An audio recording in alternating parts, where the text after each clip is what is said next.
Hola, mi nombre es José Ángel Gabriel Pérez Barrancos y actualmente me encuentro cursando la licenciatura en nutrición en el primer semestre.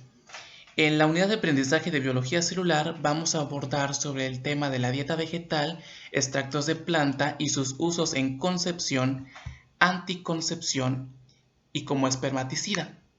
Cuando hablamos de plantas que pueden servir como concepción, como anticoncepción o como espermaticida, nos referimos a ciertas plantas, a ciertos frutos que nos pueden servir como para poder concebir a un bebé, porque dependiendo de lo que vayamos a extraer, ya sea de las hojas, del tallo, de las semillas, del fruto, pues estos aceites, estos extractos, estas infusiones, pues van a tener efectos al momento de querer engendrar a un bebé. En este caso, cuando hablamos de concepción, pues hay plantas que van a ayudar a ello, como anticonceptivos, van a haber plantas que van a ser como prácticamente van a evitar que se lleve a cabo la concepción, y como espermaticida, o sea, que van a prácticamente destruir. Cuando hablamos de un espermaticida estamos hablando de destruir a una célula sexual, que en este caso sería los espermatozoides. Entonces, para poder entender o como una introducción a ese tema, vamos a hablar de la concepción. Cuando hablamos de concepción, es la unión del espermatozoide y el óvulo, o sea, cuando se lleva a cabo la fecundación. Entonces, todo esto ocurre a partir de la meiosis. La meiosis, pues, es cuando se empieza la división celular para formar estas células sexuales que les conoce como gametos haploides, porque estas van a tener 23 cromosomas. Hay que acordarnos que las personas estamos constituidos en nuestras células por 23 pares de cromosomas, o sea, 46 cromosomas en nuestras células, en nuestro ADN. Entonces, cuando se fusionan estos dos gametos, se lleva a cabo lo que es el cigoto diploide. Diploide porque va a tener 23 pares de cada célula sexual. Posteriormente, cuando llega el cigoto diploide, se empieza a formar el embrión y por último el bebé hasta el nacimiento, y por eso se dice que nosotros somos adultos diploides. Nuestros progenitores, en el caso de las mujeres, van a tener dos cromosomas X, y en el caso de los hombres van a tener un cromosoma X y un cromosoma Y. Aquí entra de que las mujeres, cuando están en el momento del óvulo, tiene un cromosoma X, o sea, sus gametos, solamente la mujer va a tener un cromosoma X. De los 23 cromosomas que tiene el gameto del óvulo, solamente va a tener cromosomas X. En el caso de los hombres, sus gametos van a ser X y Y. Y dependiendo de qué gameto sea el que fecunde el óvulo, va a determinar el sexo del bebé. Luego tenemos lo que es la meiosis.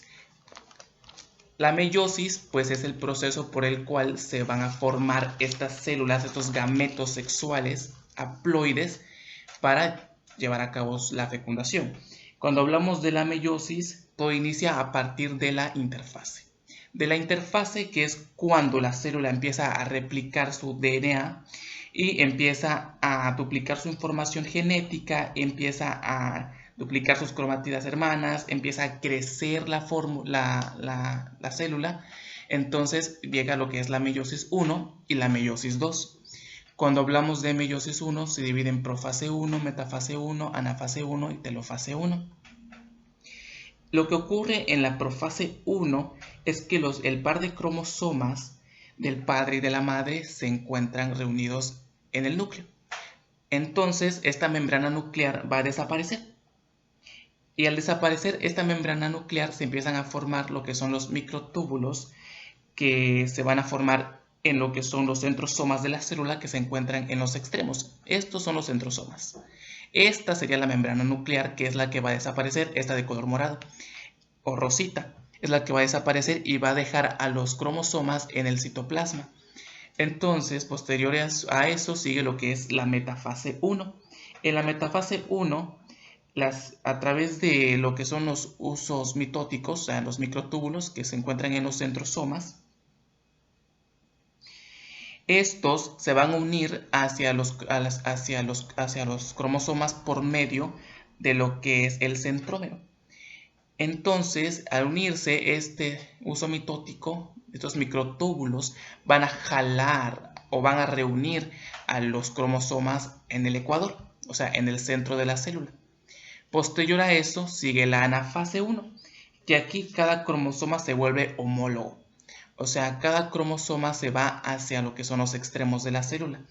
Aquí lo que ocurre es que los microtúbulos ya unidos a lo que es el centrómero se van a ir hacia los extremos. Entonces la célula tiene que alargarse para que se formen dos células. En este caso se vuelven a formar dos membranas nucleares nuevamente donde van a estar encontrados lo que son los cromosomas, los pares de cromosomas, para que se lleve a cabo la citocinesis, que es cuando se dividen las células.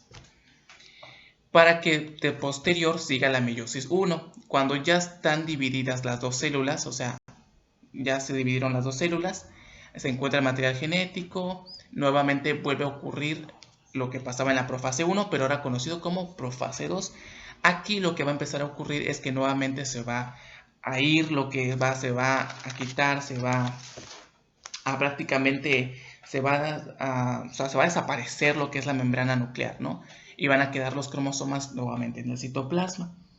Entonces el uso mitótico vuelve a hacer su función, sale de lo que son del centrosoma, se une nuevamente a lo que son los cromosomas por medio del centrómero, para posteriormente en la anafase 2 se vuelvan como las cromátidas hermanas se separan y se vuelven homólogas, se van hacia los extremos, la célula se alarga en la anafase 2 y luego sigue la telofase 2, que en la telofase 2 ya se vuelven a formar, ahora en lugar de ser dos células, se forman cuatro, que cuando ocurre la citocinesis, pues ahora en lugar de ser dos células hijas van a ser cuatro.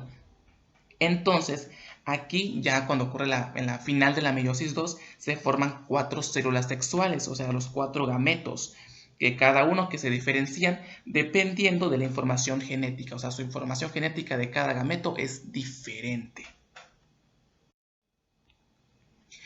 Y para poder entender esto, tenemos que hablar de la espermatogénesis, que la espermatogénesis es la forma en la que se van a crear nuevos espermatozoides, es cuando se crean espermatozoides.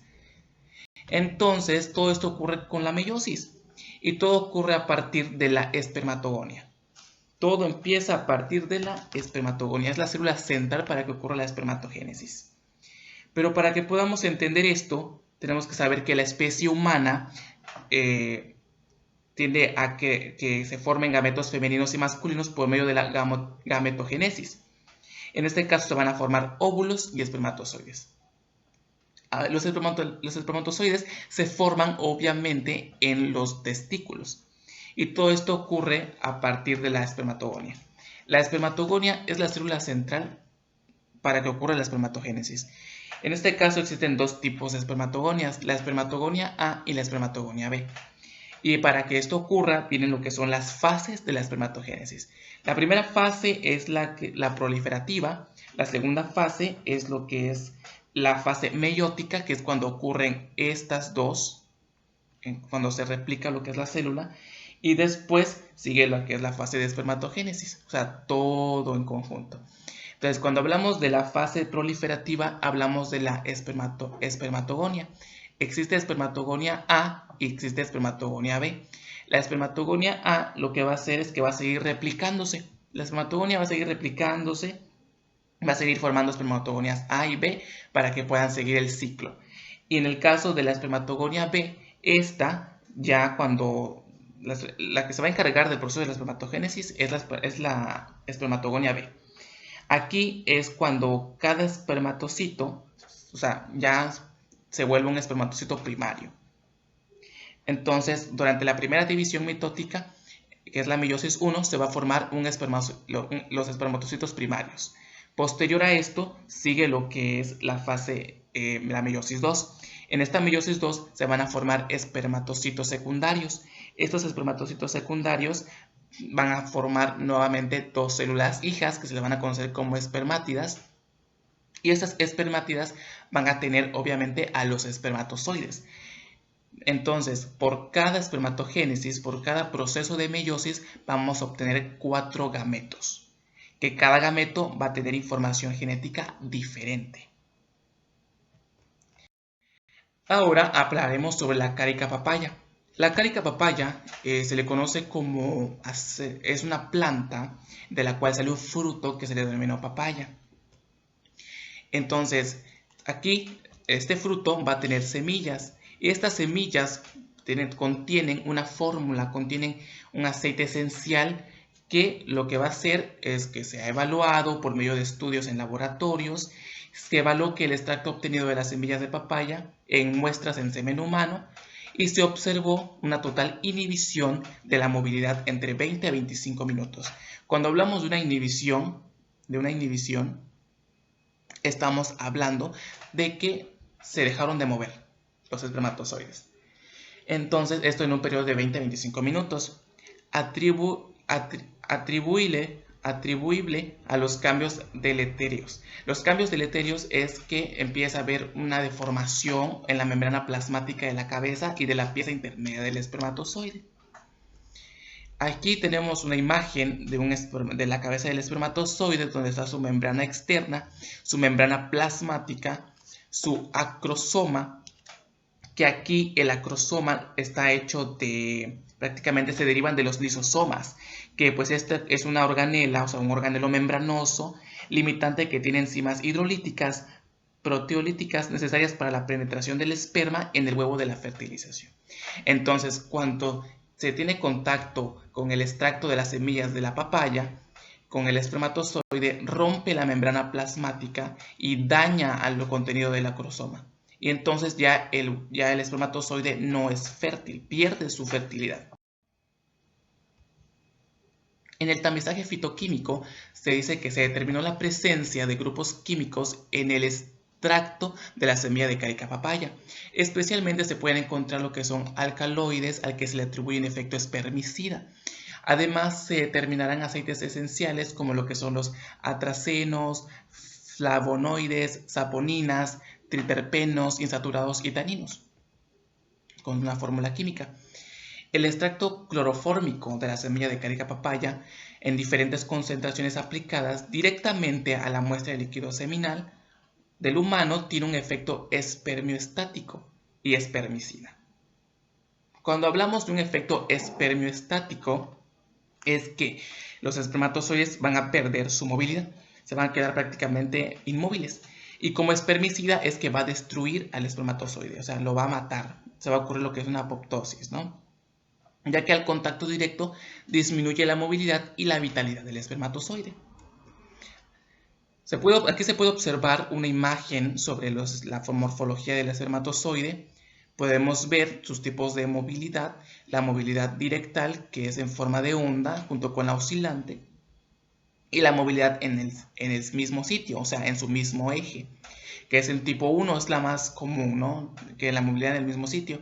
Y pues la inmovilidad, que son los espermatozoides inmóviles, que son estos, que los espermatozoides inmóviles sabemos que no son fértiles, o sea, no hay forma que llegue al óvulo porque no se mueve, se van a quedar estancados y por lo tanto hay menos probabilidad de que ocurra un embarazo. La movilidad en el mismo sitio presentó mayor efecto espermioestático comparado a la movilidad oscilante y a la movilidad directal. O sea que el espermatozoide que se mueve en su mismo eje tiene más probabilidad a parar, a quedarse inmóvil y por lo tanto ya no va a ocurrir lo que es la fecundación y por lo tanto la mujer no se va a poder embarazar. A diferencia de la movilidad directal y la movilidad oscilante, que es la forma de onda, pero sin embargo también se llegó a comprobar que al hacer daño en la membrana plasmática de la cabeza del espermatozoide inhibe a la fertilización. Entonces, esto puede llegar a la conclusión de que el extracto de la cárica papaya va a servir como un espermicida. Prácticamente va a matar a ese espermatozoide, va a perder toda su vitalidad y por ende no va a poder llevar a cabo la concepción. Y todo esto es de suma importancia porque a través de todo, de la carrera, se van a ir siguiendo observando cómo funcionan diferentes tipos de extractos de alimentos, de plantas, etc. Y es de suma importancia saber cómo van a influir en el cuerpo. O sea, qué función va a llevar este aceite, esta sustancia, esta infusión, o sea, qué va a ocurrir en el organismo, ¿no? Entonces, eso sería todo. Espero que les haya gustado, que hayan comprendido y nos vemos en un próximo video.